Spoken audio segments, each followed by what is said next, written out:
Hello, hello, hello. Katie Kimball here from Kids Cook Real Food. I'm so excited to be with you this afternoon.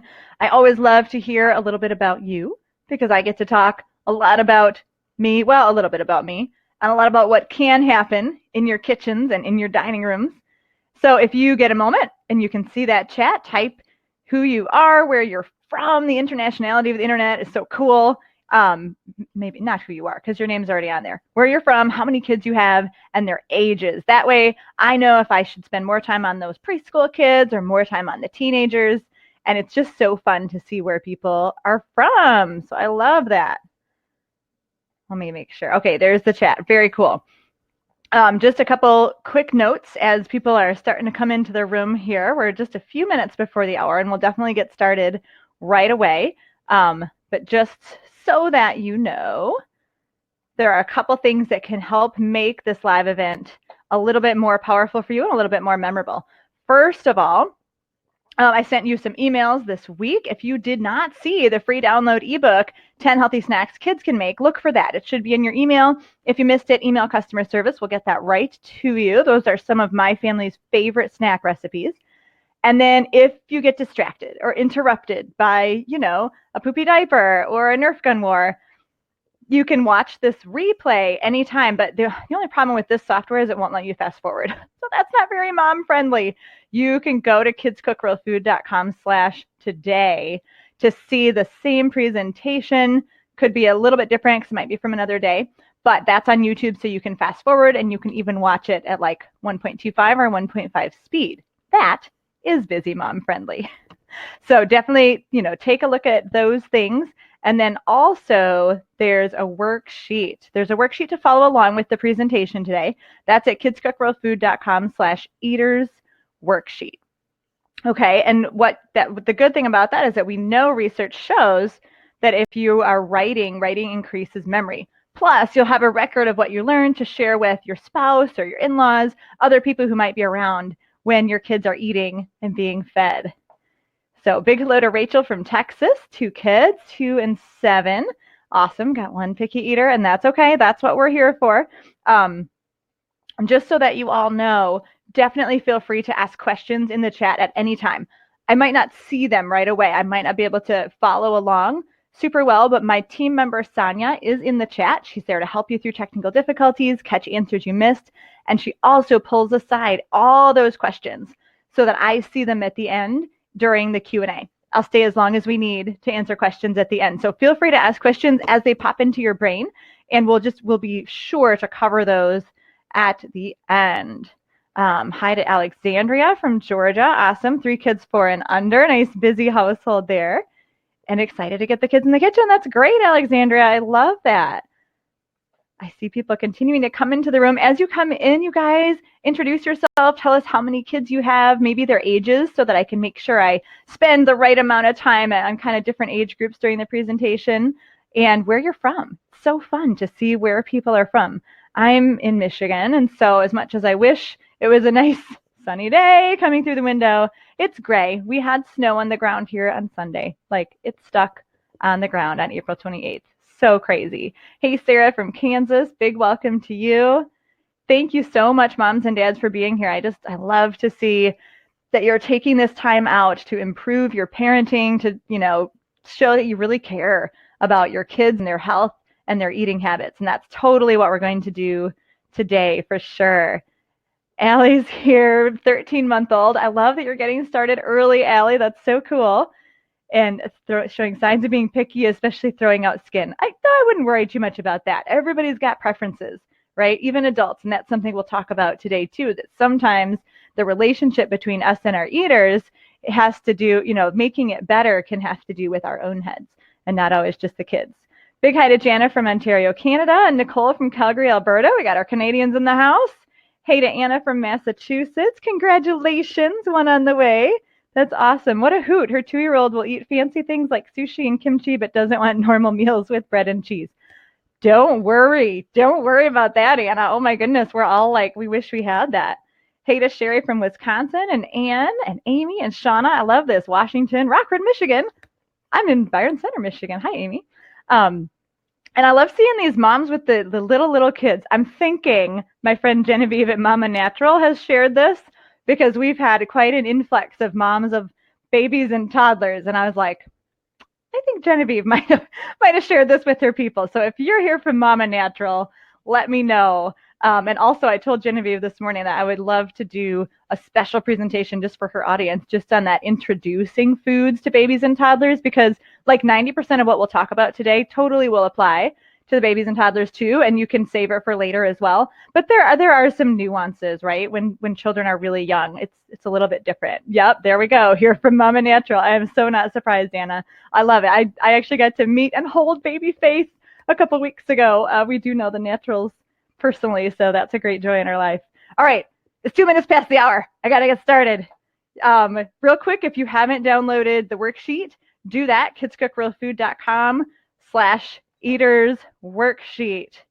But you are here. Whoops. Okay, I think I got it right. Hey to Kristen from Tennessee. That's so good. Okay, you are here for Raising Adventurous Eaters. We are going to cover today the proven 3-step process to end mealtime madness and get your kids to eat healthy food, even if they are picky. We'll talk about that word. I'm Katie Kimball from Kids Cook Real Food. I'm so excited you're here. All of this information comes out of my experience as a mom of 4, as a kids cooking teacher online, and in my work, I get to interview an incredible number of feeding experts, MDs, pediatricians, nutritionists, such a body of knowledge. So I've taken all of that and the experience of our members and kind of distilled it into this presentation for you. So super excited to share this with you today. And I've got to start out with something that is a little bit maybe controversial, maybe surprising in American culture. And that's that I want you to let your kids get hungry. Let your kids get hungry. Dr. Dina Rose is a feeding expert, and she reminds us that not letting our kids get hungry is actually a great disservice to them, because hunger has a purpose. It's building an appetite. And we never want to teach our kids to be afraid of being hungry for just a little bit. In America, we tend to feed them right away, okay? So we'll talk today about how to practically implement strategies in your own family and start new habits so that you don't feel like you have to immediately feed the children the moment they say they're hungry, and why that can be a bad thing. Again, Dr. Rose says short-term hunger is not life-threatening.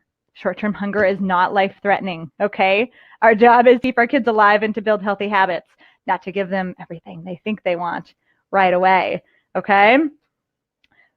So who is this for? You are totally in the right place if you already are eating great and you just need a little encouragement to keep it up, or if your kids are vying for picky eater king or queen and you're desperate for some new strategies, or if you just need a little bit of a boost to get more vegetables into their diet. Guaranteed you'll get something out of this presentation today, because I believe that the most powerful way to show kids that they matter and that they make a difference in this world is to teach them to cook, to connect them with their food.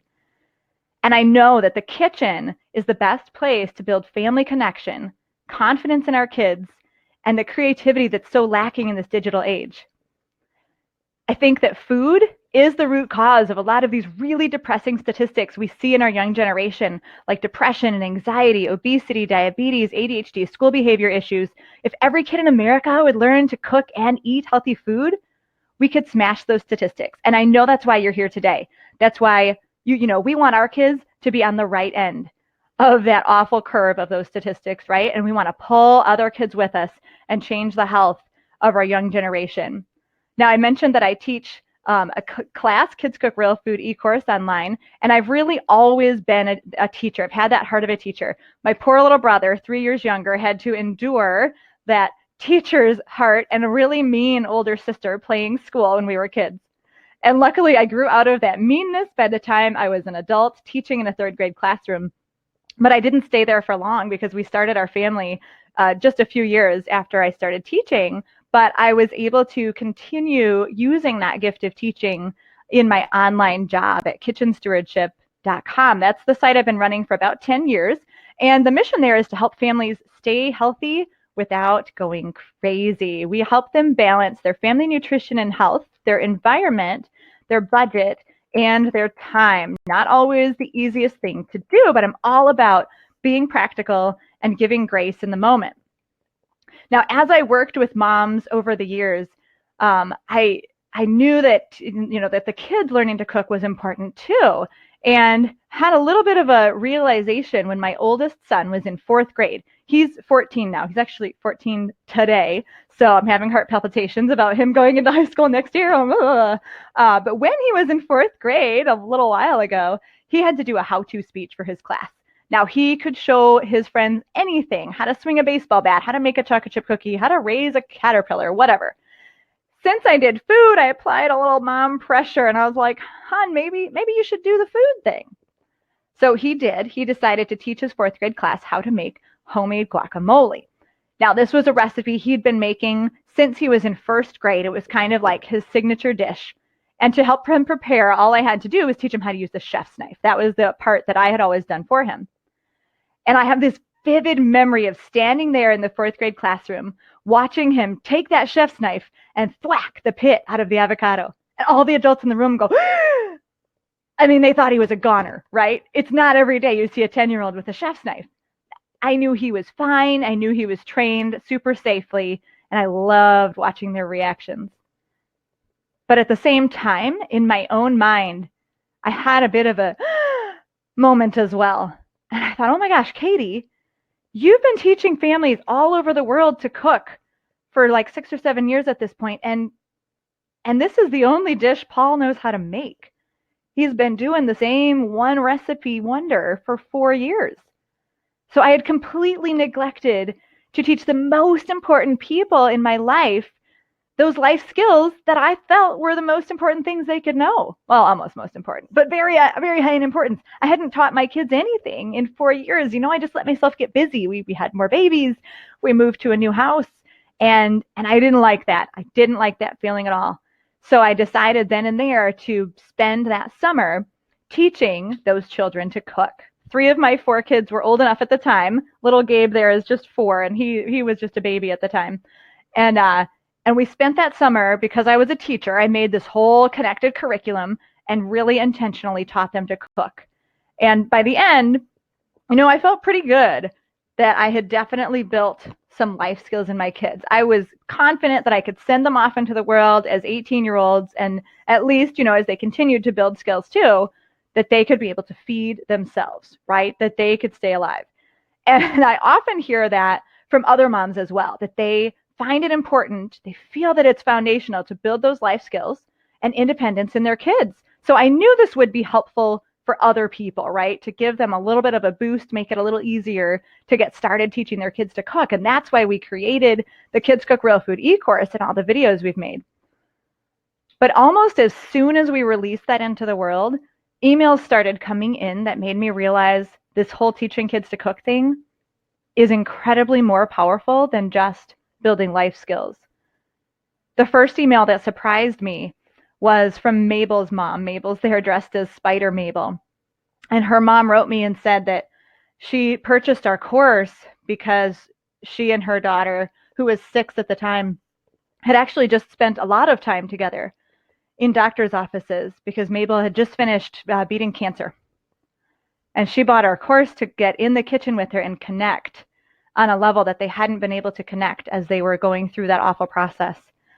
And it just, you guys, it's bringing tears to my eyes again. It brought tears to my eyes. I thought, how is this possible that a cooking class can do that for a family? And then I got an email from Aiden's mom. He's an 11-year-old with Down syndrome, and Aiden loved watching the cooking shows on TV, desperately wanted to have his own show. Well, his mom said, I didn't even know where to start in keeping him safe in the kitchen. But Aiden and his mom were able to use our videos to break all these skills down into simple steps, and the repetition in the videos was just perfect for what Aiden needs in a learning environment. And he was able to build so much confidence that he was planning meals for his family, and mom would break out her cell phone and record him all the time on his own cooking show. Just incredible. So much more powerful. And I think this is really what our culture needs right now. In this society where we give those participation ribbons for everything, kids have a really hard time building genuine self-esteem and having authentic work, like feeding people, The look on their face as they watch other people eat the food that they've made tells them that they matter in the world, and it builds that self-esteem in such a more authentic and genuine way than I ever could have imagined. And I saw the benefits in my own family too, that it went much more beyond life skills. My two older kids, that right now they're 10 and 14, and for the last year or two, they've been cooking dinner every Sunday so that I can go volunteer with high school youth group, which is a huge benefit to me. Like, our whole family is able to serve my church in that way. But this one day, they had not planned ahead at all, and I had to leave. I had to go to youth group. And when I left, they had some thawed ground pork and a vague idea that they were going to make breakfast burritos. I was like, oh my gosh, it's okay. They're going to learn from failure. Great book, The Gift of Failure. Read it, totally change your life. And I was like, this will be fine. They're going to learn from failure, and I'm so curious what I'm going to walk into in 2 hours. But when I got home 2 hours later, I was completely wrong. Best way to be wrong that a mom can imagine. My daughter met me at the door, just bubbling over with this story. She said, Mom, oh my goodness, Paul and I just put some stuff in a pot and we made it up, and we didn't even use a recipe, and we chose our seasonings, and we made breakfast burritos, and they had all these parts in them, and Mom, everybody loved them, and there's actually not really any left for you, Mom.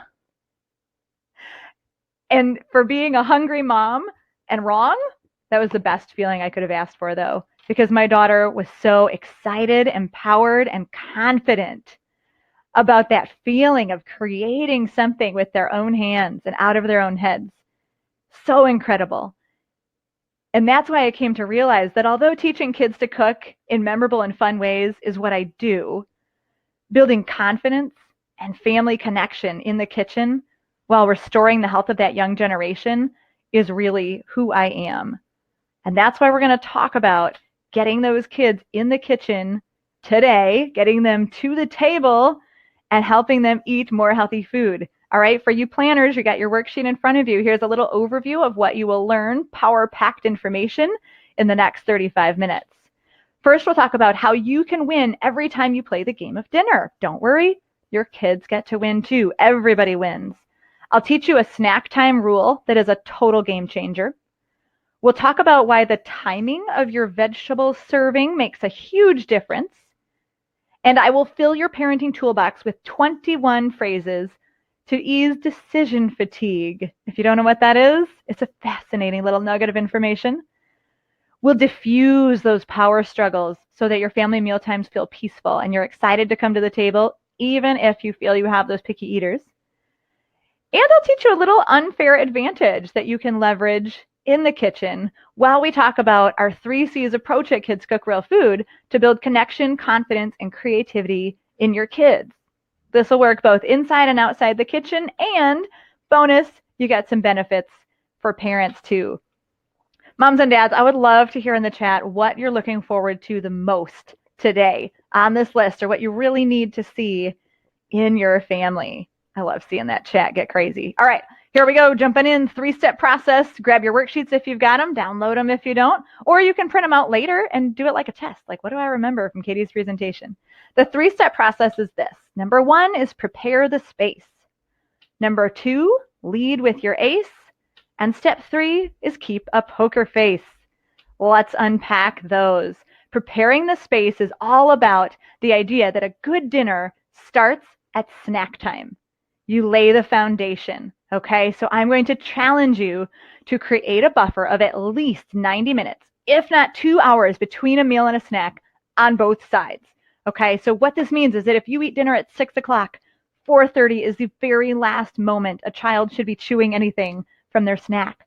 Because like Dr. Dina Rose said, we have to build their appetite. They've got to come to the table hungry and ready for the nutritious meal we have for them. They also need to know that they won't get fed immediately after dinner, okay? Dinner's at 6. If you're going to bed at 7:30 or even 8 o'clock, there is not time for a bedtime snack. What happens when we feed them too close after a meal? We very quickly teach them that the meal is optional, that they won't have any consequences for not eating that meal, including hunger, okay? So 90-minute buffer on either side. Also, very important, no more than 1 snack between meals. If you look at a clock and you've got 90-minute buffers, there's really not space for more than one snack with 90 minutes between every eating opportunity, and also no seconds on snacks. So we want to give kids one serving. And I like to tell my kids that the job of a snack is to make you not hungry, not to fill you up. Okay, so that's important. One snack between meals, one serving of snack. We don't want our kids to get so full that they see dinner as optional. Now, one of my superpowers is creating fun ways for people to remember things. It's what I do in our Kids Cook Real Food eCourse with all of our fun phrases for knife skills, safety, stovetop stuff, everything like that. And I'll do that today for you too. We're going to call this rule the MS90 one and done snack time rule. So MS90, 90 minutes between a meal and a snack, one and done. One snack, one serving, right? MS90, one and done. My challenge for you is to start instituting that as soon as possible. It is absolutely magical on the impact it can have on your dinner. Step number 2 is to lead with your ACE, right? Once your kids are coming to the table with an appetite built up, now you can lead with your ACE, which is, of course, vegetables. How do we serve those vegetables? A raw veggie platter with a healthy dip is a great way to do that. Pictured here is our homemade ranch dip that we actually teach the kids to make in class 1 of our kind of intermediate middle level there. And did you know that eating vegetables with a healthy fat is actually really important because the fat helps your body assimilate some of the vitamins found in the vegetables. Plus, it can be satiating to kids if it is like a snack or something, because we want them to be, not hungry all the way till dinner. So raw veggies, healthy dip is a great thing to put out before dinner is served. My other favorite way to lead with your ACE is a blended soup, okay? Number 1, blended soups mean that the kids can't pick stuff out because everything's all mixed up, right? Number 2, you can make them fun. You can see that we put sour cream faces on there. Sometimes we'll melt a pat of butter for the nose or sprinkle on some dill for beards or a hair. You can make them fun, and that will just, roll into kids enjoying their food more. Number 3, serve it with a straw. I do not know what pixie dust has been sprinkled over straws, but it's like almost a guarantee that you'll get twice as much soup and vegetables into those kids if they're drinking it through a straw, because it's new and novel and fun. Snip that straw in half if you've got shallow bowls so they're not flipping out and making big messes. All right. Now, there is one more really important strategy for these blended soups. The key is that there's nothing else on the table. All right, so you serve it like a first course at a restaurant, and you announce to the family the rest of the meal will be coming. It'll be done in about 10 minutes, whether you need 10 minutes or not. It'll be done in 10 minutes because, again, whether your kids are amenable to this blended soup thing and whether the straw works or doesn't, you want your kids to sit there for 10 minutes with an appetite and nobody else to make friends with but their vegetables. Okay, we're going to make friends with those vegetables one way or another. And a lot of people ask me about that raw veggie platter, like, well, what about the kids who are running around in the kitchen like begging for food a half an hour before dinner's ready? Like, isn't that breaking MS90 one and done if I feed them veggies and dip? I would propose no. I would call that an appetizer or beginning the meal a little early, because honestly, if kids are really hungry and eating a whole bunch of vegetables, everybody's winning. Okay, everybody's winning. And then the rest of the meal, hopefully they're still hungry for it as well, but we want those veggies to taste good, because everything that goes in first tastes the best. That's why we serve our veggies first with that appetite built up. If you don't have any blended soup recipes, our favorite ones are at kitchenstewardship.com/blended soup. Now, as we lead with our ACE, we got to talk about this guy because he causes some problems in a lot of homes, okay? This guy, you may know him as the short order cook. Now, if you are making different meals for different people in your family, like an adult meal and a kid meal, I know there are homes out there where mom is stressing out and making an adult meal and a kid A meal and a kid B meal because nobody likes the same thing. Oh, just stop. Just stop. That's too much work. It's too much work for you. Plus, when you short order cook, you teach your kids that they don't need to eat new things. You lower your expectations for them, okay? So if you're going to help your kids eat better, deep breath, no short order cooking, okay? No guilt here. We've all slid into bad habits in different areas of our lives, right? whatever. If you've slid into the bad habit of short order cooking, it's because you had a struggle at the table and that's how you fixed it. But I'm going to give you better ways to fix that today, okay? So put your foot down, tell yourself no more short order cooking, and I'll give you some hope about how to do that, okay? My friend down the street is a really great cook, and when her little girls were 2 and 4, she picked up a box of mac and cheese, you know, the blue ones, and read the ingredients. And in her head, she was like, I don't know if my kids need to be eating all this. I don't even know what this stuff is. Why am I not making homemade mac and cheese? Like, I know that's got to be really easy. So she found a great recipe, made the homemade mac and cheese, brought it to the table, served it with love to her 2 and 4-year-old daughters. And she was greeted with wailing and weeping and complaining and the gnashing of the teeth. Oh, Mom, it doesn't look right. Oh, Mom, it doesn't taste right. Oh, Mom, it doesn't smell right. Oh, I know some of you are nodding your heads. You've experienced this before. Well, my friend is very stubborn. It's one reason we get along so well. And she said, here is your dinner. You may eat what has been served. And if you are hungry, I will see you in the morning for breakfast. And a month later, she decided to make homemade mac and cheese again. Lovingly created, served with love. And of course, it worked right away, right? No, of course, there's weeping and moaning and the gnashing of the teeth. It doesn't look right. It doesn't smell right. It doesn't taste right. And my friend said, this is dinner. You may eat what has been served. And if you're hungry, I'll see you in the morning for breakfast. Now, because she was consistent, it didn't take very long, maybe 2 or 3 or 4 times, before the children not only ate the homemade mac and cheese, but kind of forgot that the blue box existed. Except when they went to Grandma's, of course, which is another story and another challenge for another day. What she did, though, was create a new normal. And I guarantee that with a decision made today and consistency in your household, you too can create a new normal, regardless of what habits you have in your kitchen or at your table so far. Okay, I promise it's possible.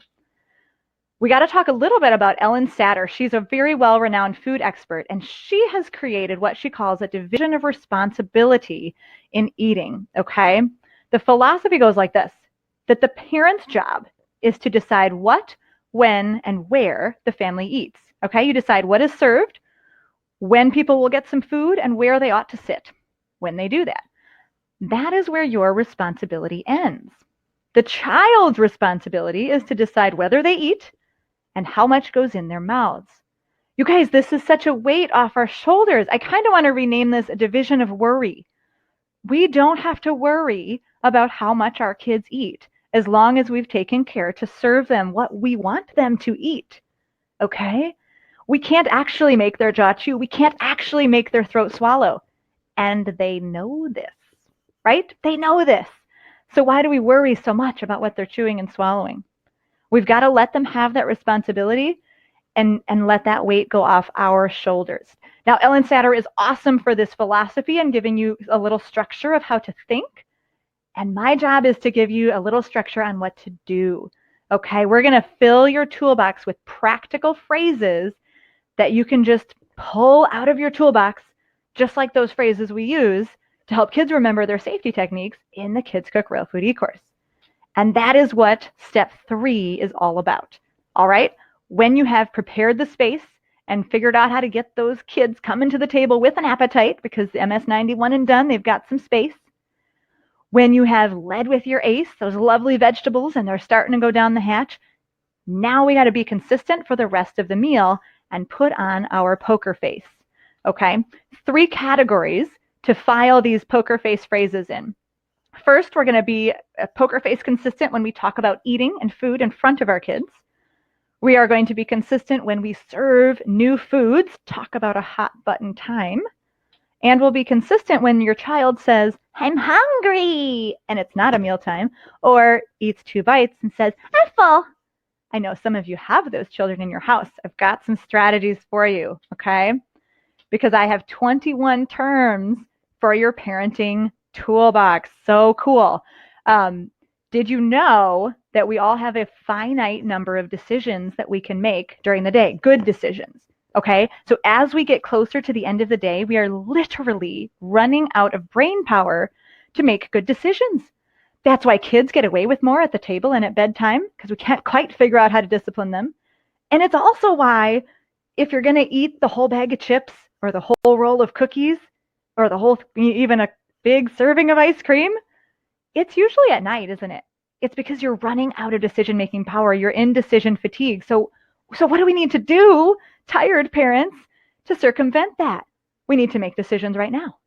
And you can memorize some of these toolbox terms and just whip them out. Child does this, whew, whew, toolbox term. Child does that, whew, whew, toolbox term.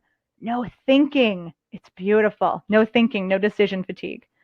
Okay, first, though, we've got to get out our eraser, because I need to challenge you that when you talk about food and your kids, I want you to completely erase these two phrases from your vocabulary. Ready for them?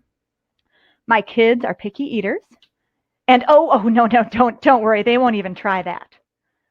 Okay, when we use phrases like that, we unfortunately create a picky eating box and put our children inside. And there is not a child in the world who will get out their hammer and bang down the walls of the boxes that we create for them. Okay, we cannot label our kids. It's so important for parents to use what Carol Dweck calls growth language, or a growth mindset, instead of a fixed mindset like they are picky eaters. They won't try that. Okay, so please erase those from your vocabulary, and don't worry, I'll give you some phrases that you can say instead. You just say, my kids are still learning what they like, which is so true. And you can tell your children, your taste buds aren't really grown up yet, and maybe you'll like that when you're older. Those last two have a lovely element of reverse psychology included as well, because all kids want to grow up too fast, don't they? I know in my own household, our container of feta cheese disappears at alarming rates because I have two boys who love feta cheese. I think because I said at some point, oh no, guys, that's for mommy's salad. So now they eat the feta, which is not, usually seen as a kid-friendly food. So that reverse psychology is a little extra sprinkle of pixie dust on that one.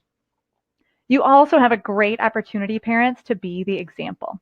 Okay, I know that you can all think of a food right now. And in fact, I want you to put it in the chat. I just want to see what food it is that you did not like when you were little, and now you do, or at least tolerate it. Okay. For me, I did not like beans when I was little, so I'll tell my kids that. I never used to like beans, and now I wrote a whole cookbook all on beans recipes. Isn't that funny? My husband and I also try to keep an open mind and, be the example of, hey, I'll try that when it comes to new foods, as well as foods we know we don't like. Every summer I try cherry tomatoes, and I still don't like them, but I do it every time for my kids. And about once every couple months, my husband will try a cucumber again. The kids get there. It's a hoot. The kids have a riot watching his face because they know that he really dislikes it. What do we got coming in? Tofu, potatoes and beets, peanut butter, tacos, oatmeal. These are fun. Isn't tacos a funny one? Because so many kids like tacos. And it's hilarious to see the things that we don't like that we like now. Make that dinner time conversation, you guys, okay? Because that's so good for your kids. Now, why do we want to keep trying? Well, kids need to try something, somewhere between 1 and 2 million times before they'll eat it. I think that's a pretty solid statistic, 1 to 2 million. The good news is that research shows that any experience or exposure with food counts. And we're going to talk a little bit about those exposure buckets later in the presentation. But I chose this picture with the celery just because so many members write me after the very first class and say, Katie, if I had known that all it would take is my kids watching your kids eat celery and then cutting it themselves to get them to eat celery, I would have done this years ago. So it's just, there's always a chance. There's always a chance they'll try it. You never quite know what will work.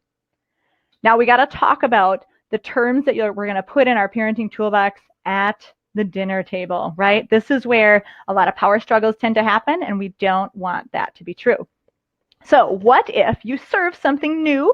Maybe it's green, like that spinach, and they don't like it, okay? It drives parents nuts when kids say, ew, gross, I don't like that, I won't eat it. Doesn't that push your buttons? Oh, it makes my head want to explode.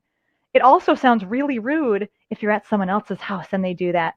All right, so I'm determined to raise polite children, and we say in the Kimball household that if you don't like something, there is one thing you're allowed to say, and that's, it's not my favorite. Doesn't that sound nicer? It doesn't get my buttons pushed quite as much. And when we're out, people think that's really polite. Like at potlucks, they're like, whoa, did your kid just say it's not my favorite? That's so nice. Okay. Now, there's a catch, of course. Can they say it's not my favorite before they taste the food? No, they cannot. We tell our kids that you can't taste with your eyeballs. So the food actually has to touch your tongue, which is where the no thank you bite comes in. And this is a pretty common phrase. People call it a first taste bite, a no thank you bite. The idea is that we really want to strongly encourage our kids to take at least one bite, one little taste of everything, take that no thank you bite, and then they're allowed to say, it's not my favorite. Now, I've taught this strategy to thousands of parents, and my favorite story is from Erin. She writes me that her 2-year-old says it's not my favorite about something every single night. And then the parents are chill, right? They're keeping their poker face. Okay, it's not your favorite. In the end, he eats every bite of his not my favorite food, which is so funny. So it can make such a difference, I know, at your family table too. Just a couple caveats on that. When you do say you have to take a no thank you bite, give them one bite, okay? Because if you say take one bite, their ears hear that. But if you put a whole mound of food on their plate, their eyes see the food and their brain goes, oh my gosh, mom says one bite, but I have to take all the bites because there's a huge amount of food there and I don't think I'm going to like it. And then their brain explodes and they can't really think and they're not really open to the new tastes. Okay, so if you're going to say take one bite of something new, put that one bite on their plate. What about, I know some of you are thinking, yeah, not my kid. Not my kid, Katie. My kid is not a no thank you bite kind of person. You said we were going to diffuse power struggles. I see a power struggle waiting to happen. Okay, and this is true. We don't want that power struggle. If they absolutely won't take a no thank you bite, then we say something like, it's okay to experience your food. And we just roll that back a little bit. There's still a requirement. The requirement is that that bite has to sit on their plate, which actually is a big deal for some kids. I get that. But that's got to be mom saying, I choose where you eat and what you eat, and I'm going to put that bite on your plate. Okay? So it's okay to experience your food, though, because, again, that will count toward getting them a little closer to eating that food. What I like to say about our extremely selective eaters, we'll try to use that phrase instead of picky, is that a little salt makes everything taste better. SLT is smell it, lick it, or taste it. Okay, kids feel empowered if they have a choice. So they don't have a choice about the bite being on their plate, but they do have a choice about what they do with it. You say, you can experience your food. You just need to smell it, lick it, or taste it. And then we can all move on with our lives. Okay, and that's a lot easier for kids maybe who are over processing their senses than something that actually enters their mouth. Okay, smell it, lick it, or taste it. And I hear good stories about this too. Jenny wrote me about salmon and her 3 kids, and she tried smell it, lick it, taste it. She said 1 smelled it, 2 tasted it, and one of the ones who tasted it ate the whole meal. And super surprised because all her kids had sworn that they hated salmon. So if you feel like you have that extremely selective eater at your table, I'd highly recommend reading kitchenstewardship.com/SPD. SPD is for sensory processing disorder. And that's just something where the kids over taste. They taste, it's like such a higher level that it's really difficult for them to experience food in the same ways we do. The story at kitchenstewardship.com/SPD is from my writer, Mary, and it's very inspiring about how she worked within the boundaries of her kid's sensory processing disorder, but still only chose to feed them healthy food. So super inspiring. Definitely head over there and check out the interview at the second link as well. Now, I know a lot of you are here with little ones like this cutie in the picture. So just a quick reminder from my heart to yours for those of you who are suffering with between ages 2 and 5. I hear from moms a lot. They say, oh, my toddler was such a good eater. She ate everything. He ate the spinach. She ate the sweet potatoes. All the foods went in. And then they turned 2. And now what they liked yesterday, they don't like today. And they don't eat stuff that they used to like, and I just don't get it. What have I done wrong? So I just want to assure you that those doggone 2 to 5-year-olds are being perfectly developmentally appropriate when they drive you crazy by changing their preferences. All right? It's their job to learn about the world in big ways. And they are going to test those boundaries, moms and dads, to figure out where their control ends and where your control begins. We can't make them eat. We can't make them sleep. We can't make them poop. And in one or more of those three categories, I'm so sorry to say they're going to really try to exert their independence. Okay, so if you've got a child between age 2 and 5, first of all, a hug from me to you. Second of all, be patient, be stubborn, and be consistent. Okay, you just have to be stubborn enough to last until somewhere between kindergarten and first grade, and this magic switch will flip on almost all children, and they'll start to eat like a normal person again. It's lovely. But you want to make sure that you don't give in to only feeding them what they want. You always serve a wide variety of foods, and they'll eventually circle back and eat them again. It's a good thing. So hugs to you, mamas of ages 2 to 5, or even a little younger, because sometimes it starts younger. Okay, here is another category that we need some toolbox terms, right? It's when those kids say, I'm hungry, and it's totally not an eating time, or the 2-bite meal, and I'm full, can I be excused? And they run away. And those kids are going to try to come back and eat 10 minutes later, right? Drive you crazy. Here's what you can say when it is between meals. Of course, we're going to come back to what I already taught you in step 1, which is no seconds on snacks. My kids are so good. They're so great at compliments. You know, they'll eat a snack and they'll be like, oh, Mom, I loved that snack. It was so good. Can I have another? And your gut's like, oh, this nice, polite child with a pleasant voice. Of course, you can have another. No, whip it out. No seconds on snacks, right? Because if they have double snack, they're probably going to be too full for dinner, especially if they're a child who's already struggling to eat dinner, right? So we use that a lot. No seconds on snacks. By about age 5 or 6, I don't have to say that anymore because my kids are well trained. I also want to encourage you to talk to your kids about what kind of hungry they are. Okay, we know that being hungry in our tummy is a good thing and a sign of a good appetite, but I guarantee every one of your children have been, I'm bored hungry, right? I'm bored, so I say I'm hungry. It happens all the time. I think a lot of adults still eat because they're sad hungry. I'm kind of sad, so I just want to eat. We don't want to build that sad hungry habit in our kids. And of course, sometimes we say we're hungry because food is there. I see food. Someone's trying to feed me at an inappropriate time. That happens a lot. And, you know, our bodies have this beautiful rhythm of having time that we eat and time that we rest and digest in between eating. And there's actually 2 hormones, one that spikes to tell us we're hungry. And then as we eat, another hormone comes in and cuts off the first one to say we're satisfied. And then if we keep eating, we're too full. That's those hormones talking to us. And if we eat when we're not hungry, and if we continue to eat beyond the point of fullness because our mom said we have to clear our plate, right? We begin to break our body's natural tendencies of hunger and satiation. When kids are born, they know how to eat when they're hungry and stop when they're full. And one of your jobs as parents is just to let that system run its course. Don't break it by feeding them when they're not really hungry or making them eat beyond the sensation of fullness. Okay, we do not want to break that rhythm. What I like to say to give kids a little hope is, you know, it's not time for snack, but your next eating opportunity will be in 30 minutes, or will be dinner, or will be breakfast, or whatever. Even for kids who don't tell time, if you give them a time, it gives them that like sense of peace. Like, okay, I know that I'm not going to starve forever, right? I know that there's an eating opportunity coming up next. Super important, super helpful. I think a lot of generations have gone by, too many, where we've had the clean plate club, where for whatever reason, whether it's budget or time spent cooking, you know, the starving children in China, whatever it is, parents have said over the generations, you need to clean your plate. And there's the classic image of the kid sitting there, staring at the plate, poking at the Brussels sprout, right? Or poking at the potatoes, and sitting there for 2 hours while the parent says, finish your food, right? It's like a ticket to get away from the table. But I think here in 2019, we know better. We know that we don't want to break their natural hormones of hunger and satiety. So what we say, we nuance this a little bit differently in our house. And this is that situation. I know some of you have experienced this, where you serve maybe a bowl of soup and a biscuit and a salad or something. Child eats the biscuit and tries the compliment game again. Oh, Mom, that biscuit was so good. May I please have another? And again, you know, my gut's like, oh, they're complimenting my from scratch cooking, and they're so polite, and of course you may have another. But you know what happens.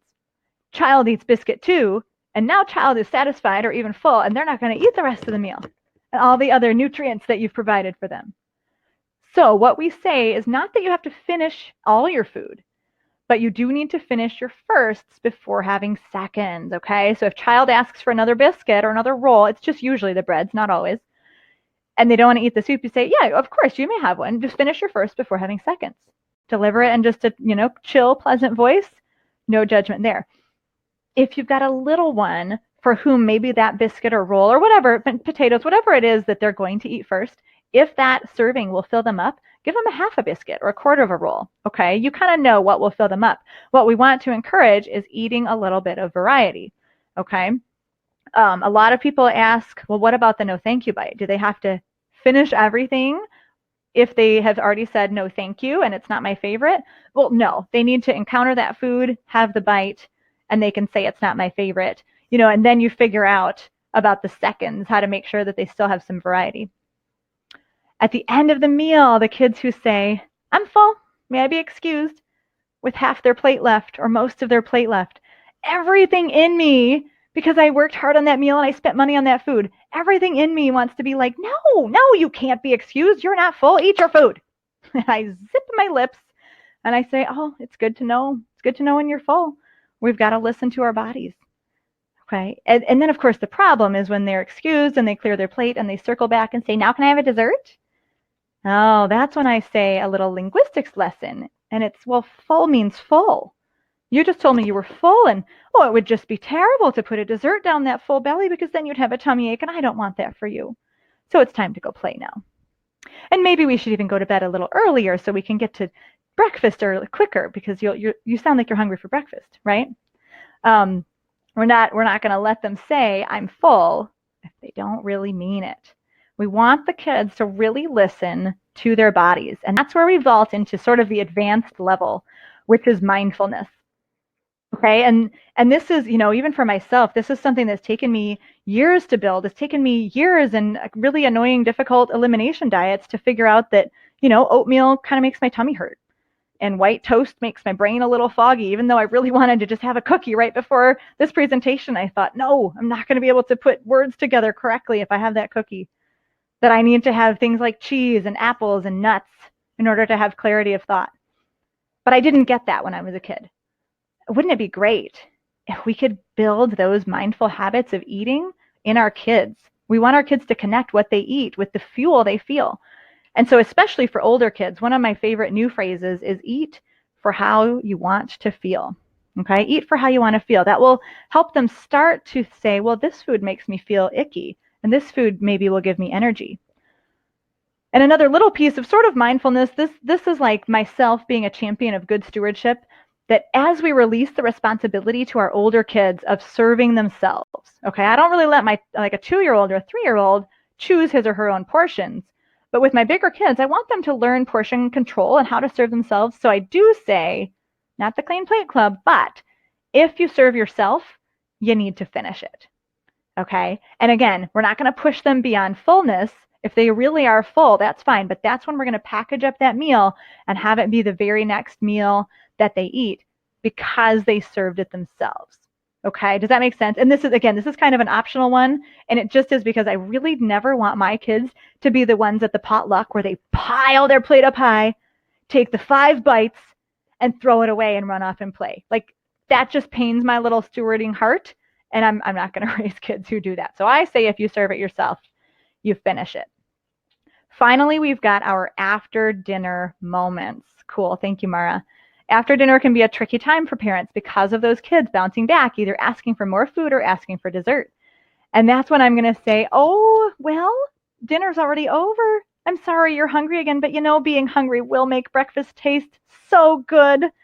And we probably should get to bed a little earlier and get to breakfast faster now, shouldn't we? When we serve a little treat or a little dessert and let our kids have that, I like to teach my kids to slow down a little more. Okay, because I say savor those fun foods. They're only fun in your mouth. Because, again, we're not going to ban the sugary treats, but if we're going to eat them, I kind of want them to learn to enjoy it because as soon as you swallow, it's not doing anything good for your body. They're just fun for your mouth. And especially for those little ones, especially for those 2-bite dinner kids, one thing that some of the feeding experts I've gotten to interview have taught me is that we don't want dessert to be the prize for the meal. Because then the meal feels like an obligation and the dessert is a celebration. And that's not a very good habit, that we only celebrate with sweet things and we have to eat our vegetables. Why not celebrate with broccoli, right? So we never want finishing your meal to be a ticket to dessert. So, which is weird for me because it's like, they only ate 2 bites. Like, I can't let them have dessert. But the feeding experts would say, and they're right, they would say, no, you got to let them have dessert. So I put a little restriction on that and I say, your dessert can't be larger than your meal. So if you had 2 bites of dinner, you get a quarter of a cookie or 1 Tootsie Roll or 2 bites of ice cream, right? And that's just me saying, this is not going to happen. We're not going for all ice cream and 2 bites of my soup.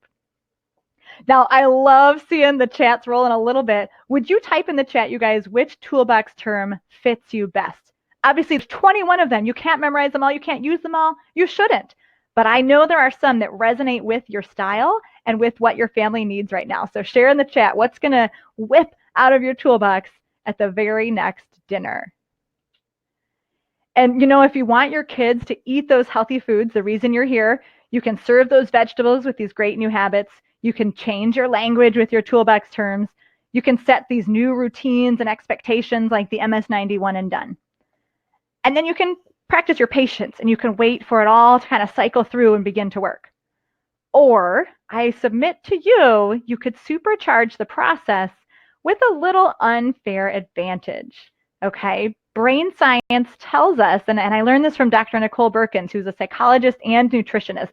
She's perfectly suited to speak to this. Brain science tells us that when kids are involved with food, they really are more likely to eat it. And it's because we all have what I call an exposure bucket.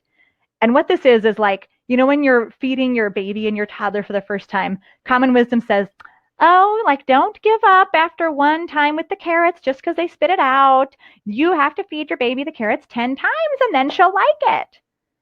And it's not that that's bad advice. It's just not completely accurate because we know that not all kids are the same. I'm sure you've noticed that. Your baby might take 1 time to love the broccoli, but little baby Katie might take 27 times or 352 times to love the broccoli. Those 352, that's our really selective eaters.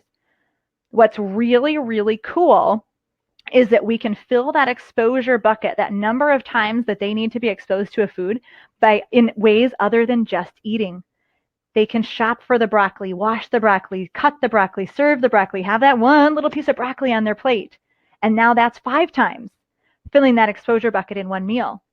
So there's a real science to the fact that getting kids involved before the meal will help them be more likely to try new foods. It's so cool. This is Dr. Nicole Berkins, and she's taken a look at our Kids Cook Real Food eCourse and just says it supports so many areas of kids' development, like getting them comfortable with trying new foods. Okay, she works with those really tough clients who eat like 5 foods or 20 foods. And she teaches them that getting kids in the kitchen, being exposed to a wide variety of foods, and here's the catch, without pressure to eat them, is absolutely vital to improving their diets. Okay, so without pressure to eat them, that's why the kids can be the cooks or the chefs, and you don't worry quite as much about the other end of the story at the table. Cool, huh? Now, I'm so curious if this has ever happened to you. Just type me in the chat if this is familiar. Do you ever have trouble working with your kids in the kitchen because you don't always like how it turns out? Maybe they're too slow or too messy. And do you know that feeling where you're just not sure how to explain the kitchen skills? Like, yeah, okay, Katie, this is great. I want to teach my kids to cook, but I don't know where to start. If that's you, just type me in the chat. And whether you've never taken your child into the kitchen at all, or they already help you a lot, but you want to move them toward independence.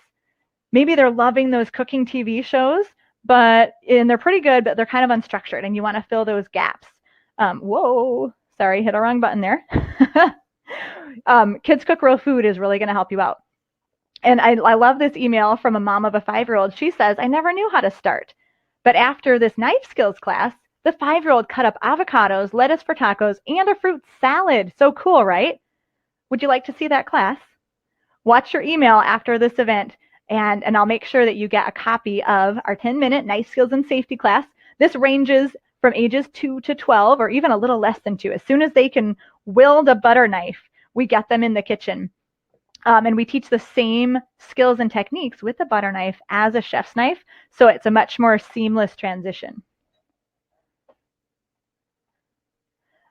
This mom, Kate, feels like many of you, I think. She's terrified to let them in the kitchen. But she really wants them to be independent, that feeling of like, yeah, I really want them to build life skills. And what's so cool is she was able to feel confident using our videos and getting them in. And then after just 2 lessons, her oldest two, ages 7 and 9, are already feeling more confident in the kitchen, and everyone is having a great time and connecting together. So it really can happen. And that's because we work hard at Kids Cook Real Food to share our 3 C's approach with families. And that's building that connection among families, confidence in your kids, and the creativity that, again, teachers are saying is so lacking in this digital world. Kids don't really know how to be creative. My hope for you is that you really are excited about getting your kids in the kitchen. And there's a lot of ways to do that. There really is. You can totally DIY it and just invite your kids in and figure out how to get them involved with what you're already doing in the kitchen. There's actually a lot of great in-person cooking classes like community rec centers, and Sur La Table has a good one. That always makes me a little sad because you miss that connection with the family. But at least they're connecting with their food and building those awesome life skills. Of course, we got the TV shows, right? MasterChef Junior, Kids Baking Championship. These are so inspirational for kids to get in the kitchen, but they don't really slow down enough to learn, right? They don't do the step by step, but they're a great way to motivate the kids to want to be involved with food. And then there's a lot of good cookbooks that you can buy. Some of them are great in teaching. Most of them are just the recipes, and so there's a little piece missing of building the skills. And we've got the Kids Cook Real Food eCourse. We would be so happy to be on your parenting team and help build that connection, that confidence, and creativity, like all these kids in the kitchen. Look at my little cutie in the middle there, not mine, but the member's little cutie. She's 2, and she cut up all those red peppers and all those cucumbers with a butter knife. I love it. I love it. If you'd like a little help getting started, getting your kids in the kitchen, I can be on your team, all right? I'll make sure that the skills are taught in a logical order. You don't have to worry about what tools and what recipes are kid-friendly. And we'll give you some common language that really speaks to kids' need for fun, repetition, and authentic skills, so that you have videos that slow down enough and learn step by step. Members in our course find that they're actually doing the cooking in the kitchen, that their kids are, instead of stressing out about the cookbooks sitting on the shelves gathering dust because the kids don't quite know how to implement the recipes. All right, so I am definitely here for you. And I got to tell you about Anne, one of our members. I know we're not in this parenting game for the thanks, but when you do get a thank you from your kids, it sure means a lot, doesn't it? Anne's 12-year-old boy gave her a hug after this knife lesson, thanked her, and said it was super fun to learn to cook. And her 9-year-old boy said, I wish we could do cooking class every day. Isn't that great? That's a homeschooling family. Look at Dad back there in the apron. It's so awesome. And then Amy from California found another great benefit. Her daughter, the tween, the tween teen, she was mad at her because she wouldn't buy processed foods. And the daughter loves rice-a-roni. Amy says her daughter's reaction after making our homemade rice-a-roni inside the course, Mom, it tastes just like the real thing. So what a parenting score. And I love that Amy admits that she learned a thing or two herself. So I know she would tell you that even if you don't know how to cook, no big deal. You can still help your kids learn to cook and learn right along with them with the Kids Cook Real Food eCourse. I'm curious, you guys, what if your kids could cook a meal every week? Now, not you who have the 18-month-olds, not quite yet, but someday. What if they could cook a whole meal every week, or a breakfast on a weekend? Would that be helpful to you? What if they could even just prep some veggies like 10 or 15 minutes every single day and save you some time? Would that be helpful? This is what it takes, okay? If you want your kids to help out with dinner so that they're eating better at the table and so that they share that family responsibility, Kids Cook Real Food can do that for you. We've got a connected, logical curriculum that moves kids, again, ages 2 to 12 and beyond, through 30 basic skills in the kitchen. And we'll give you the courage to get your kids in the kitchen and get started when you're a member. Now, I'm going to tell you a little bit about how we separate the skills with the age groups So I want you to listen for your age child, and whether I get to work with you or not, whether you get our videos or not, you can figure out kind of what might be next for them in the kitchen, okay? So at Kids Cook Real Food, we start with our beginner level, which is about ages 2 to 5. And this is, our preschool kids and even our toddlers. And at that point, moms and dads, you really want to focus on having a super positive experience in the kitchen and building that connection with the parents and with the food, okay, so that they want to keep coming back. There's actually a really cool research study where sociologists looked in other countries and discovered that there were a bunch of 8 and 9 and 10-year-olds who did a ton of chores, and they were super excited about doing their chores. The American researchers were like, yeah, this is not our experience in our country. They determined that the reason that these elementary-aged kids were doing all this housework joyfully was that their parents had never broken their motivation when they were kids. All right, so those of you with toddlers and preschoolers who are asking to come into the kitchen, I'm a little jealous of you, because you're in a unique situation where as long as you don't tell them, get out, the kitchen is not for you, you can have this unbroken line of motivation from now until they're 7 or 8 or 9 and can actually really, really help. Okay, so keep it positive, keep them in the kitchen so that they feel good and want to come back. Okay, you can work to build small motor skills in that preschool crowd. Things like pouring, cutting with a butter knife, and maybe measuring flat with a teaspoon. Small motor skills are very big, preschool skills. And if you're not sure about how it feels to have poor motor skills, have your child brush your teeth. You will have such empathy for why they have trouble measuring a flat teaspoon of salt and spill it on your counter. Okay? Now, once your kids are in school, kind of the early readers, early elementary, we call that our intermediate level, and that's when we're really going to start to build that confidence in your kids that they can do real stuff in the kitchen. Okay, the 3 major skills you want to focus on with your early elementary kids are how to read and follow a recipe, because that's a different skill than reading a chapter book, right? Introducing a sharp knife into the situation. Yes, a short paring knife, because hopefully they've already built some skills with the butter knife, right? And remember, I'm going to send you that class, so you don't have to worry about how to do that. I'll do that for you. You just carve out, 10 to 20 minutes to make it happen. And then these kids are also old enough to start working at the stovetop. They can stir things and flip things and brown ground beef. And that really empowers them to build that confidence in the kitchen and want to come back and help. Finally, once your kids have mastered those skills, they know how to use a sharp knife and work at the stove and read a recipe, we're going to move them into what we call our advanced level. And that's where the creativity really explodes. They can make up their own meals. They can tweak other people's recipes and build the whole meal, and even teach their little brother, like this picture. Half of our classes at the advanced level are chef's knives, because that's so vital to eating healthy. You've got to be able to unlock the produce section in order to eat healthy foods for a lifetime, right? And we talk about balancing whole meals. And then, of course, kids of that age are strong enough to work with the oven now. So that's what you want to focus on if you've got like maybe 8, 9, or 10 and older. Now, real quick, I'm going to teach you our 3-step methodology at Kids Cook Real Food that you can use in the kitchen with or without me. Parents say this is their magic 3-step superpower that also applies to teaching other skills outside the kitchen. It's loosely based on the Montessori system, and we call it demonstrate, guide, and coach to independence. Step 1 is demonstrate, and this is so key. Do not give the kids the tools right away. You are going to demonstrate a new skill, talk it through, break it down into little steps without them being distracted by having something in their hand. Step 2 is often very missed in American society, and in all societies probably, and we call this our guide step. You can see in the picture the hand-on-hand technique. My daughter's hands are over top mine as I'm cracking an egg. That helps her to know how much pressure to use. And we use this for stirring, knife skills, egg cracking, flipping, all sorts of stuff. And then after a little bit, we switch so that my hand is on top of hers. That glides them seamlessly into the independent phase, where you become the coach. Coaching to independence means you're going to stay close. And just like a good coach of an athletic team, you do lots of practice, lots of repetition, okay? And that's where our fun phrases like up and over soldier and Pac-Man the lid really can cement in those safety rules and techniques, because we don't want our kids to get bad habits right away, right?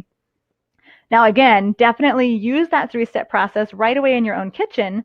But if you'd like a little boost, I can help you through that with all of our video lessons, okay? Here's what you'll get when you become a member of the Kids Cook Real Food eCourse. We teach over 30 basic kitchen skills so that when kids graduate the class, they can make any recipe they come across. There's lesson plans for you to dive deep into and know everything they do, or a little quick start, one page, if you just don't have time. The videos will do the demonstration step for you. And all of our recipes are really a kid-friendly style with no abbreviations and a nice large font. Guaranteed 100% healthy foods, you guys. This is not wrap a crescent roll around a hot dog and ask your parent to stick it in the oven. This is real food, fruits, and vegetables. The online dashboard is easily navigable from any mobile or desktop device.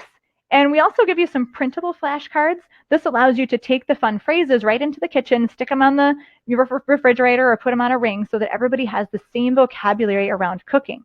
And of course, those 3 skill levels, beginner, intermediate, and advanced, all merge together in bigger families so that what kids are learning at their developmental level comes together in like one meal or snack. So it's a really cool thing for bigger families to have something they can all do at once that merges together.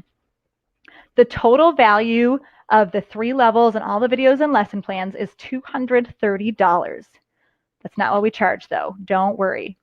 There's actually more included in our VIP level, which is our most popular for families, partly I think because you get lifetime access to all 3 levels. So your kids can grow through the levels. Your 3-year-old will be ready for the advanced level in like 5 or 6 years. You'll still have access for the price you pay today. VIPs have a private Facebook group where we brag on our kids and share pictures of what they're doing, plus a lot of support and extra questions with me. My favorite class is in VIP, and that's our hospitality class, as well as an Instant Pot extra skills video. About the only weird ingredient in the whole 32 lessons is gelatin, so we give you 50% off that, so it makes it a little easy. And a gift for you. I'm so honored that Super Healthy Kids has allowed our VIPs access to their Fast and Fresh Kitchen Success course. Now, this is for parents to help manage your meal planning and your kitchen work a lot more efficiently, and it's a $99 value. This is an additional $220 total value for our VIPs, as well as all of these full-length ebooks, printables, activity guides, and more for another nearly $100. So I have a question for you. If I could help you feel confident about bringing your kids into the kitchen and provide that quality time that is not stressful, that's the key, not stressful, would that be worth $50? $50 is all it costs to get in at a single level and get started on that connection, okay? Now, what if we could keep this going for all your kids as they grow older, continue building that connection, instilling that confidence, and inspiring creativity for years? And if we threw in that hospitality class and all the extra resources and recipes in the VIP, that's over $300 extra of resources. It comes up to over $600 value. But to keep it affordable for families, we price that at just $149.95. And because you took time today to listen and to learn and to build a healthier family, I got a little gift for you. I'd like to give you a $25 gift certificate off that VIP access from now until Tuesday. And I hope that you'll find, like Jenny Kraft, that, you know, her 8-year-old didn't usually like salad, but because he made it, he said it's the best salad ever. And she was even able to interrupt her 10-year-old during a play date. And he gladly peeled and cut a cucumber for the salad for dinner. She loves the investment into their future and the great bonding time. And I know you will find that this investment gives you an incredible return for your kids' future as well. So I just warmly invite you to join us in the Kids Cook Real Food eCourse. Use that $25 gift certificate. So just as a quick reminder, use that before Tuesday. Actually, I'll give you 2 extra days than the slides even say. $25 gift certificate to use before Tuesday. VIP level, of course, is lifetime access. Use it for all your kids. And you work at your own pace. You get access to everything right away, so you can figure out where to start and how fast to move. We make it easy to check out using PayPal or credit card. And if even the $125 is a little much for the budget, I know that PayPal Bill Me Later will allow you to do more like a payment plan and no payments for 6 months. So that's always an option. Of course, it's a little uncomfortable sometimes spending money online. So we have a 30-day happiness guarantee. You'll have a full month to take the class for a spin, make sure it works for your family and any dietary restrictions you have. If it's not a great fit, we'll give you your money back. But our return rate is exceptionally low for online classes, especially because we just don't have that problem. But it's there in case you need it.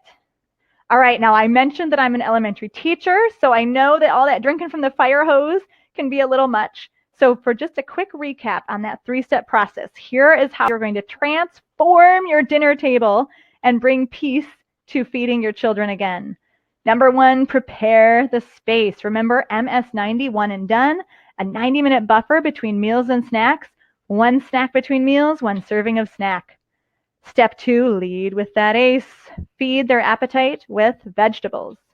And step 3, keep a poker face with those 21 toolbox terms, whatever ones resonated with you the most, to make sure you're consistent throughout the meal. I'd love to hear what was the very most useful today. What was the most interesting little factoid? I'm kind of a science geek myself, so it's really helpful to me to hear what resonated with you the most. And of course, what I desire for you is building that connection, confidence, and creativity in your kids.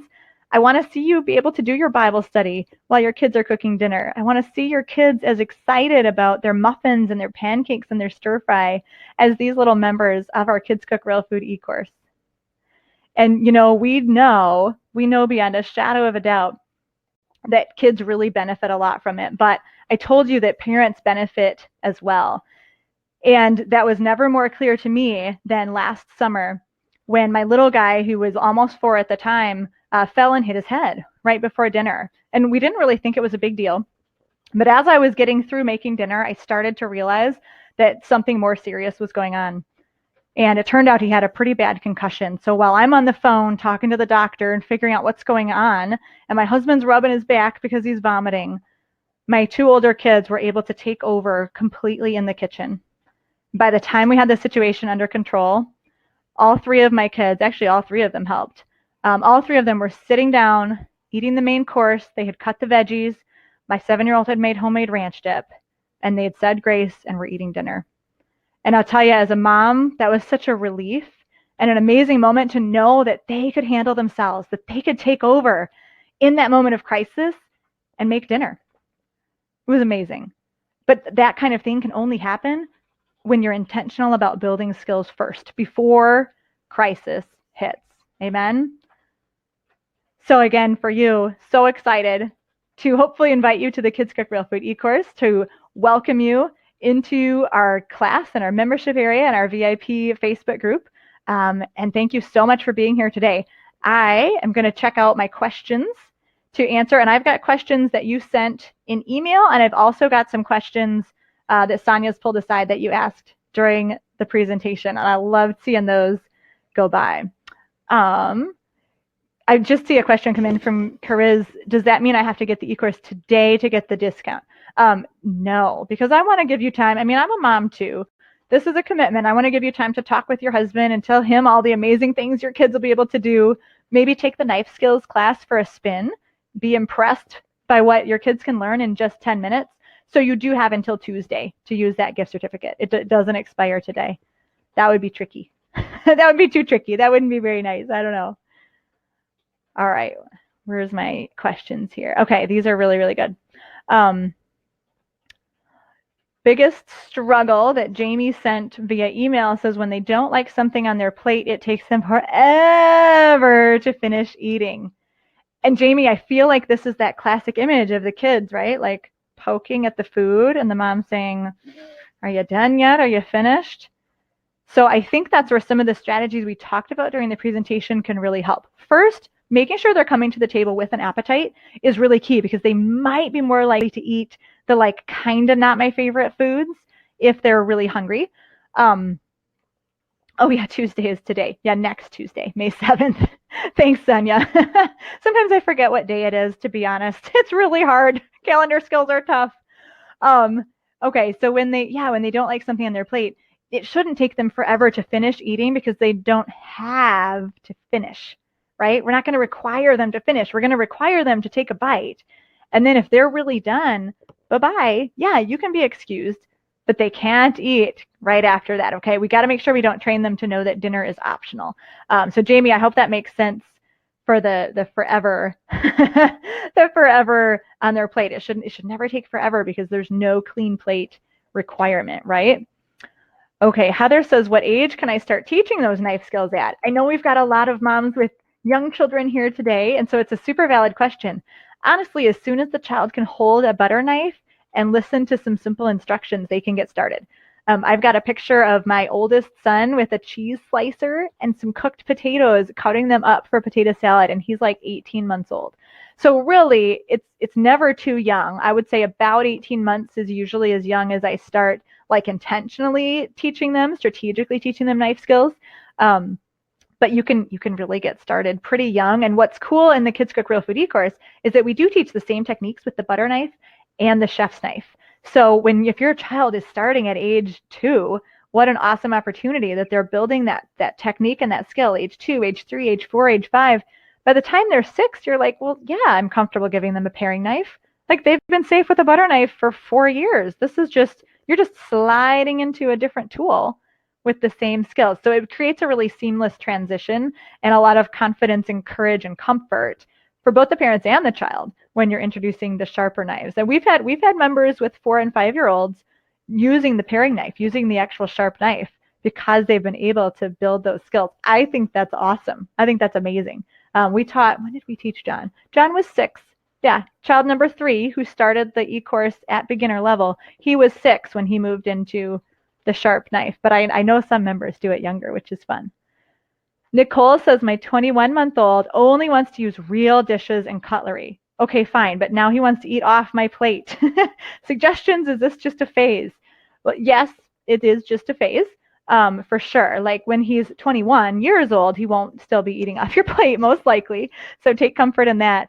The real dishes is awesome. And the real cutlery is awesome. I really do advocate that you want to use, real things with your kids because they know the difference. They can feel that if it's plastic, like it doesn't really matter how they treat it.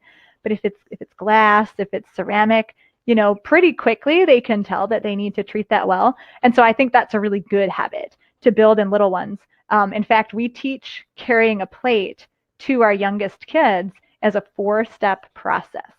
Okay, let me see if I can get this right because I don't have the little tiny ones anymore in my house. But it's feet down, again, and this is, okay, so you can picture this. If the child's on the chair and they pick up the plate and then they clamber off, disaster waiting to happen, right? So first, feet on the ground, right? Feet down, thumbs up, 2 hands, flat, yup. That's our little rhyme. So feet down, thumbs up, 2 hands, flat, yup. And the most important magical part of that is keeping the thumbs on top because kids have trouble carrying plates correctly when they grab it like this or they grab it, sideways. 2 hands with thumbs on top is a really clear and easy way for them to carry it correctly and appropriately. Okay, so that was the real dishes and cutlery portion, Nicole. But as far as your child wanting to eat off your plate, that's one of those things where I would say, it's not a terrible habit because he knows that he wants to eat the big person food, which is cool. If that drives you crazy, though, if that's really impeding your enjoyment of dinner, then it's not a good thing for your family, right? It's just like sleep. Like some people love co-sleeping. Some people are like, that is literally the 7th circle of hell for me, right? So whatever works for your family. It's not evil for him to be sitting on your lap eating, but maybe you want to shift him to his own chair, put a little extra on your plate and put it on his plate from your plate. Then he knows I'm eating the adult food, I'm sharing with mom. You could be close enough to like touch, right? That may work. That may be a shift. It may not work. Sometimes we don't know what will work with children, but if that's driving you crazy, Nicole, that's what I would recommend to shift him out of that phase. Let's see, we got another one through email from Kathleen. Congrats, Kathleen's got a baby due in October and 2 daughters, ages 3 and 1. Biggest struggle with the girls is making sure they're getting enough nutrition. We worry about this, don't we? We so worry about this. And then they have a dairy intolerance in the littlest. And that's a big deal. A good friend of mine, Dr. Sheila Kilbane, is a great integrative pediatrician in, where is she? Charlotte, North Carolina, I think. Oh, it doesn't really matter. She's amazing, Dr. Sheila Kilbane. And she says, she spends a lot of her time in the office trying to convince parents that you don't have to have dairy to have calcium. Okay, there are actually sources of calcium in a lot of other foods, especially leafy greens. So that's where your green smoothies come in, your kale chips, lots of ways to get greens into kids. But we really can get enough calcium without dairy. And you can see if you go to kitchenstewardship.com right now, the second post down is a beginner's guide to cutting dairy and gluten. And I actually address other ways to get calcium. So this, Kathleen, this issue is really just in telling yourself that they're going to be okay. There's some super cool research that's been done with both babies and even kindergartners when the children they're allowed to completely choose their own foods over an extended period of time, like a whole month.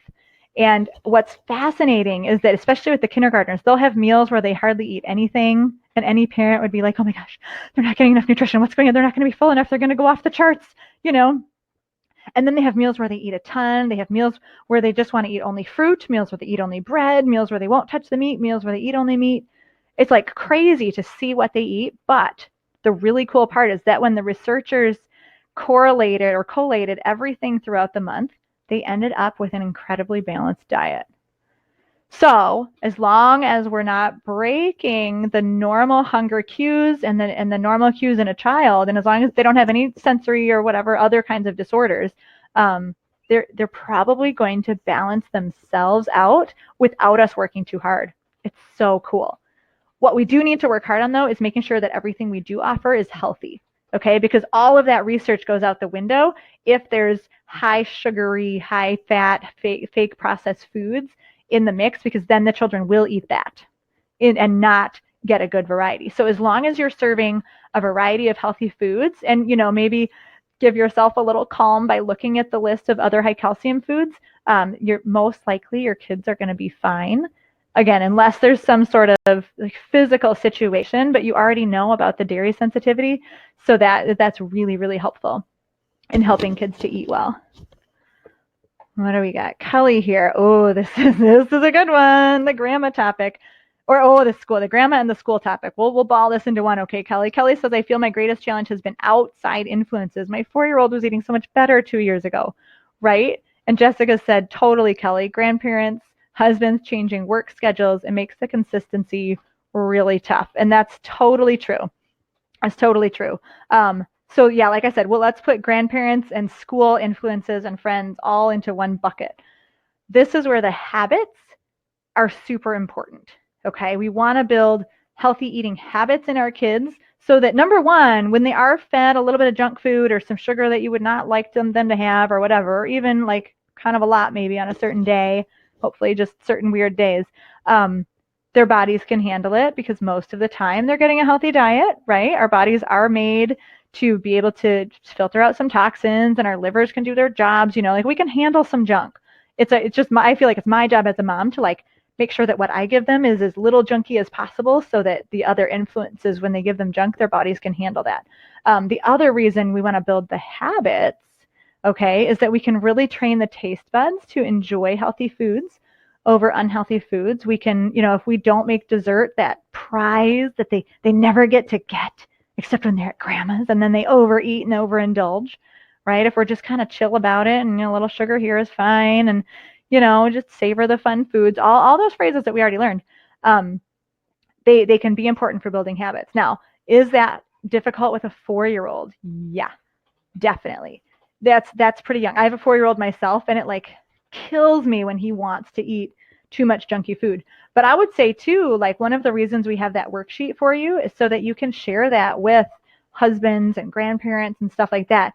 People who love your kids too, and you can talk to them and say, man, if you love my kids, I know you love them, and I know you want what's best for them. And here's what I really believe is best for them.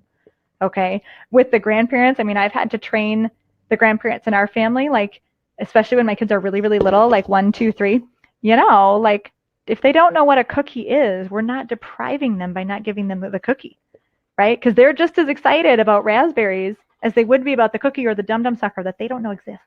So I try to keep all that away from my little ones as long as possible. And that's kind of the process of training the grandparents. Like, plus, I mean, hopefully we have logical grandparents out there, right?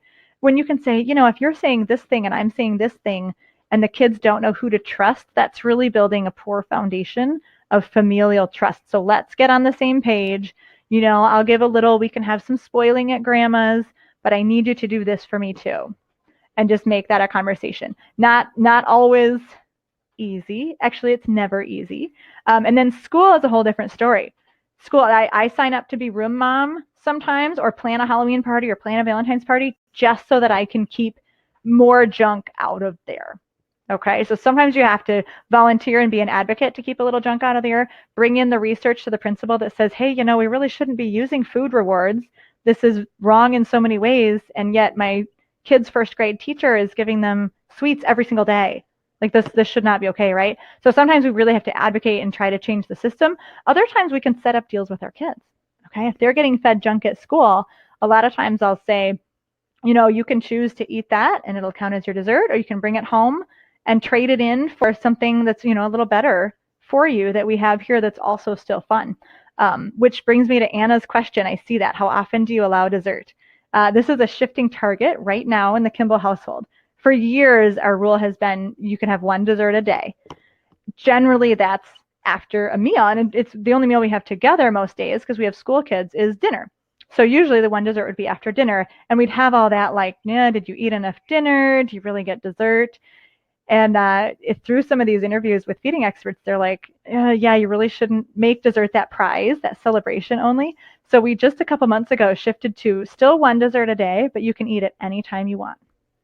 It's been so funny. My big kids are already kind of like, they have their habits, so they generally have the dessert after dinner still, but sometimes they might have it after school, which is probably a better time for sugar because they have time to like burn it off before bedtime. My 4-year-old, almost every breakfast, he eats his dessert. It's so funny. And sometimes we have a disaster at dinner if the other big kids are getting out ice cream or something. He's like, I want ice cream. We're like, oh, you chose to have your dessert at breakfast, buddy. Sorry. So it's been super interesting. I don't know if that's the best way to do things, but it's an experiment, and it hasn't completely backfired on us yet. I do think it's teaching like really elements of choice and decision making and consequences and how all that works out for my 4-year-old. And it takes a little bit of that like restriction and the onus off of like, like sugar is awesome. If I can eat it, I should eat it all. So because I want to teach my kids moderation. So that's what we do right now. I don't know if it's the best, but that is what we do. Thanks, Anna says. That's funny. Yeah, so sometimes if you have a rule like that, then you can say, well, if you eat your dessert at school, you don't get dessert with the family then because that's 2 in one day. So what you can either choose to bring that home, trade it in, whatever. You could pay them. Some people pay them like $0.25 for every little piece of candy they bring home from school. So there are kind of ways to continue some control, but ultimately, moms and dads, your goal is to release responsibility for feeding themselves to your kids. So that's where talking about how food makes them feel is so important, right? If you want to think and succeed at school and do your math problems really easily, is that Hershey's Kiss or that sucker or that cookie with frosting this thick, is that what's going to give you the fuel you need, right? At first grade, they're not going to get that, but you can still start talking so that they know the language. And so by 4th or 5th grade, they're actually starting to get it. Like, it doesn't actually taste that good anymore. My daughter's in 5th grade and she hardly eats any sweets. She's like, I just don't even like them. I don't feel like I need them in my body. Give her some ice cream and she's all about it, which is why dairy-free has been so hard for her. But there's some good dairy-free ice creams now, which is great. Okay, that was a long one because it's a big topic. It's a big topic when it comes to feeding kids. Jenna asks, can I use the class in my homeschool co-op? I love that question. Thank you.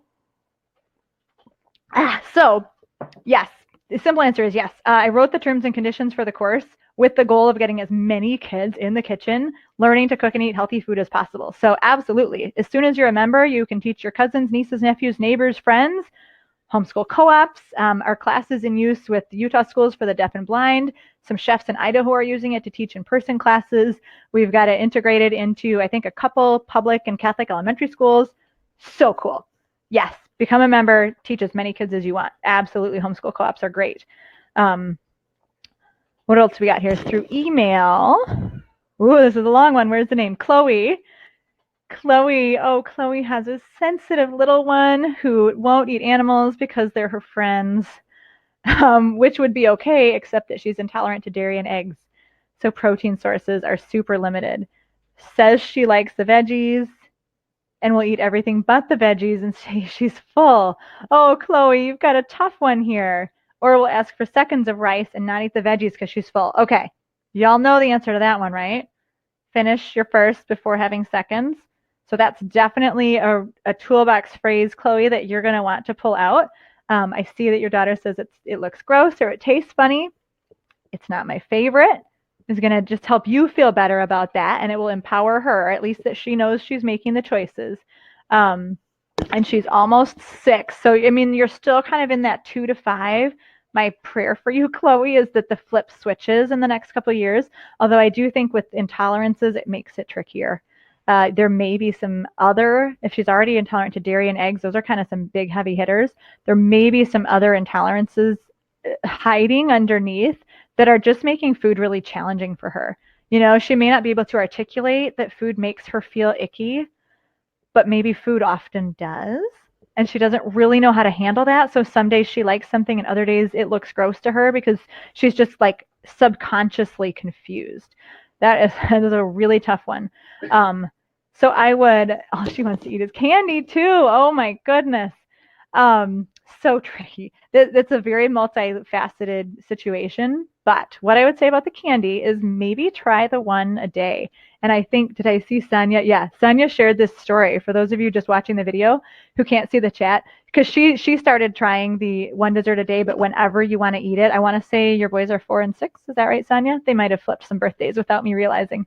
Anyway, the boys got one Starburst first thing in the morning, and they put it in the window. And they both left it there for like over half the day before they ate it. But they knew that it was the one that they would get for the day, so there weren't any arguments, which is cool. So sometimes releasing a little more responsibility to the kid is the best way to diffuse the power struggle. So Chloe, you could say, hey, you know what? Candy's fun, isn't it? Isn't candy fun? Would you like to have one piece of candy every single day? Huh, wouldn't that be fun? And you know what, too? Mommy's not even going to decide when you eat it. You could eat it before breakfast. Like make it, have fun. You got to have fun with your parenting sometimes. You could eat it before breakfast. You could eat it after nap, after school. You could eat it whenever you want. Can you have 2? Would that be okay? Yeah, 2 is not the same as 1. You know what I mean? Like talk through the situations, Chloe, that your daughter's going to throw at you. Like, I want another. Can you get another? No, you can't get another. But you get that one every single day. And it's an experiment. It might totally backfire. And then don't be mad at me because it might backfire on me too. But that one might be worth trying for the sugar thing. Look for underlying food intolerances using elimination diets and just really paying attention to your kids and what they're eating, and definitely finishing the first before eating seconds. If she says she likes veggies, I think that lead with your ACE is going to help you too, Chloe, because I think serving those veggies first, then they get in first and they taste better, right? Like when we have an appetite, whatever we eat first tastes the best. So that's another reason why we serve those veggies first.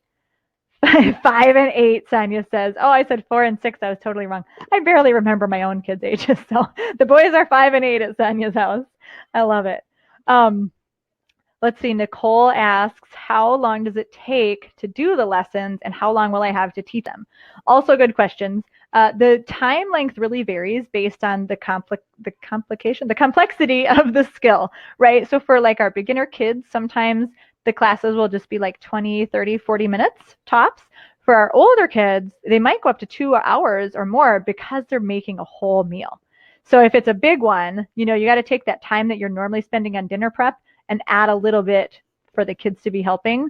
But what's great is that at the end, you do have dinner made. So it's not like just 2 hours building a skill. It's 2 hours building dinner while you're improving your skills. So that's kind of how long it takes, like in person, to do each class. I'd say about half an hour to 2 hours. Big difference, but that's all shown on the quick start page. So before you jump in. And then as far as how long you'll have to cook cook them. How long you'll have to teach them, you have access with the VIP, at least, your $25 gift certificate will allow you access forever. A lot of people will do those once a week, and there's 8 videos for each skill level, or for each developmental level. So you could finish the beginner or intermediate or advanced level over a summer. If you do them once a week, you could do them once a month. You're totally at your own pace, but there are about 8, well, not about, there are exactly 8 videos in each level. What else do we have here from email? Chloe, it just breaks my heart how difficult. I know it's tough at the table for some of you, isn't it? It's tough at the table. Angelica is looking for ideas for a super picky 4-year-old foster child who grew up eating only instant carb foods. Oh, that is another layer of difficulty, isn't it? Because you weren't there, you weren't in charge. What I would say, Angelica, for you, I would use the bridging strategy. And what the bridging strategy is taking what the child does eat. So instant carb foods, I'm guessing that's just like box, like Rice-A-Roni, maybe Hamburger Helper, stuff like that. Take what they do like and figure out like what's one step closer to real food. Okay, so if you've got like maybe instant mashed potatoes or boxed Hamburger Helper, and what you'd really like them to be eating, is a nice salad with grilled chicken, there's a lot of steps in between. So you take the boxed Hamburger Helper and maybe you make it with the child. Let the child help once and eat the boxed carbs with, maybe you mix in some peas the next time. Then maybe you try my homemade Hamburger Helper recipe at Kitchen Stewardship without the peas, right? So it's just how can you figure out one step at a time? Or if they love pizza, pizza's a big kid food. You can shift that to just adding some extra toppings to the pizza, trying a homemade crust with white flour, homemade crust with whole grain flour. You see how you can just kind of step it bit by bit. Oh, good, Cariz. Good night. It's 11:30 where you are. That's late. That was me last night. I did a 10 p.m. event and it wasn't over until 11:40. Okay, so you can kind of just try to shift the child, or use the strategy of serving something they do like along with 2 other things that are new, or even 1 other thing that's new to the child, and give that 4-year-old a tiny serving. Little serving of the thing that they like, 1 bite of the new food, and then they just have to take that no thank you bite before they can get seconds on the food they like. So it's a little bit of a longer game when some bad habits are already in place, but it's still totally possible to transfer that responsibility and build that healthy eating. We've got Adelina. Biggest struggle is trying to keep them safe in the kitchen while getting something accomplished without screaming and crying. Adelina, I'm sure that you have little ones, it sounds like. And so, yeah, absolutely. There are great little centers that you can set up. So like in Kids Cook Real Food in the beginner course, we teach the kids how to measure using like a 9x13 pan of flour or rice or oats, like just flour, whatever, sugar, like something that doesn't really matter. You're not really going to cook with it, but then you can use that skill and set up kind of a station where they can continue to practice that skill while you're cooking. Also, if you can build skills for them, they can be working on something that they're safe at because you built that skill yesterday, right after nap when they were happy and you weren't cooking. And now they can practice that skill while you are cooking. So even kids as young as 4 with our special eCourse phrases, they can be set up at the table making homemade taco seasoning or ranch dressing mix while you are cooking in the kitchen, and you both have your task and both are busy. So hopefully that's what you meant. Hopefully that's what you meant, Adelina, by being safe, and that you actually have little ones, like I'm assuming. Let's see. Shannon says that her kids eat foods that they've tried, and if they don't like them the first time, getting them to try it a second time. And they have certain foods that they're like, these are just not my thing. I still push them a lot, but I get frustrated because of the pushback and complaints I get when they haven't even tried it yet. So this is where, again, that no thank you bite. And if they're super resistant, smell it, lick it, taste it. And also, Shannon, just to take a weight off your shoulders, remember that it's not your job to make them eat, right? It's not your responsibility to make sure they eat. And all people have preferences. I have some foods that I really don't like. I would really never choose to eat them if I had my preference. Okay, so it's okay, especially if there's certain ones, to say, you know what? That's your preference right now. Maybe you'll like them when you're older, And you need to try them every so often, or at least smell it, lick it, or taste it. Okay, so do whatever you can to diffuse those power struggles, to reduce the amount of pushback that they can even give, because you're not pushing so hard, right? They can't push back if you're not pushing as hard. So sometimes it's about us and our own brains going, here's the food, let's see how it goes, and use some of those phrases that we were talking about today. There's Angelica's. Let me see if any others came in today. You guys are asking really good questions. Really good questions. I just noticed one about how much will it cost to buy the food and supplies for the course. And I know that can be a big concern, but I totally designed the course to be really accessible for families. You'll find that 97% of the groceries are just things that you would buy normally. So your grocery budget should be sufficient to cover what you need for the class, with the exception of that gelatin, which we give you the 50% off coupon for.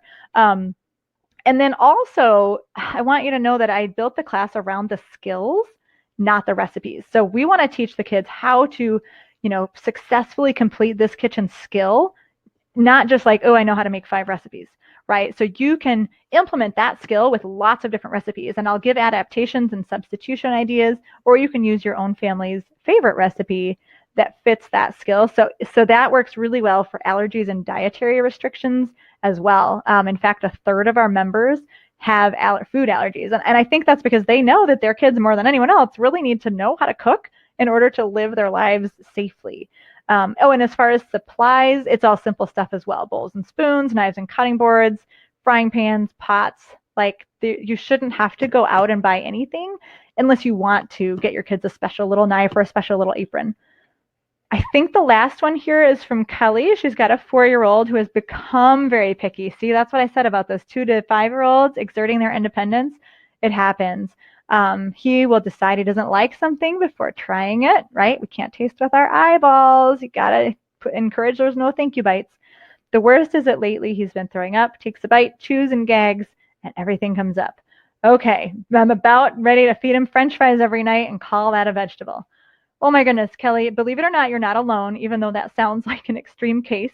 It actually, 25% of the vegetables that kids in America eat are French fries. So a lot of people are calling them vegetables. However, I don't think that's a good solution. Just know that your inclination is you're not alone.